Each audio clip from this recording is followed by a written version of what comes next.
नाज़रीन, अवामी न्यूज़ में ख़बरनि जो सिलसिलो जारी है। हिन वक्त असीं तव्हांखे कपरो में ख़बर ॾींदा हलूं त कपरो में अवामी न्यूज़ जे ॾिनल عنوان सिंध मुंहिंजी माउ खे समूरे सिंध में भरपूर मोट मिली रही है। सूफ़ी राॻियनि ऐं सियासी समाजी अॻुवान बि क़ौमी काज खे भरपूर मल्हाइण जो वचन कयो है।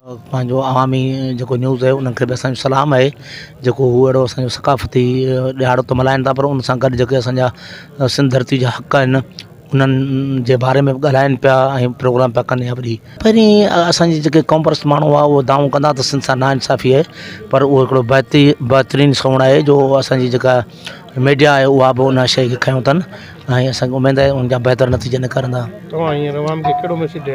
अवाम खे इहो मैसेज ॾींदुसि त जेको आहे सूफ़ियुनि जे पैगाम खे ॿुधनि ऐं पंहिंजो उन पैगाम जे मुताबिक़ पंहिंजी ज़िंदगी गुज़ारनि त मुंहिंजे ख़्याल में पुरसुकून ज़िंदगी हूंदी आहे। न्यूज़ जेको सकाफ़ती ॾियारो मल्हायो पियो वञे सिंध जो, उन हवाले सां ॾाढी सुठी काविश आहे ऐं महिनत आहे ऐं असां सिंधी सूफ़ी रागी माण्हू सां हमेशह लागॾु। तमामु सुठी ॻाल्हि आहे। हिकिड़ो इहो पंहिंजी धरती सां हिकिड़ो मोहबत जो इज़हार आहे। अवामी न्यूज़ इहो तमामु सुठो कमु करे रही आहे ऐं इहो हिकिड़ो सुजाॻी जो अमल आहे, इहो थियणु खपे।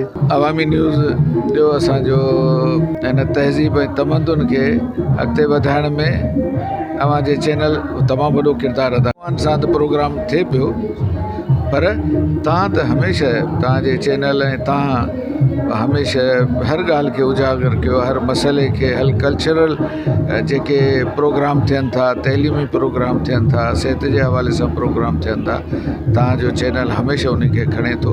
ऐं सम्झां थो त हीअ तमामु वॾी ख़िदमत आहे हिन इलाइक़े जी ऐं हीअ पुरतेपियल इलाइक़ो आहे ऐं असांजो अचिड़ो थर हिन खे लॻे थो त डेज़र्ट एरिया असांजी तमामु घणी आहे हिन विच में, पर उन में सकाफ़ती सरगर्मियुनि खे उजागर करण लाइ, उन्हनि खे वधाइण लाइ, उनखे अॻिते नौजवान नसुल में उन्हनि खे साञा ॾियण लाइ तव्हां जेतिरो कमु पिया करियो, आउं सम्झां थो उहो क़ाबिल तहसीन आहे। सिंध धरती असांजी माउ आहे ऐं असीं जेके बि हिते सिंध धरती ते रहूं था असीं सभु भाउर आहियूं।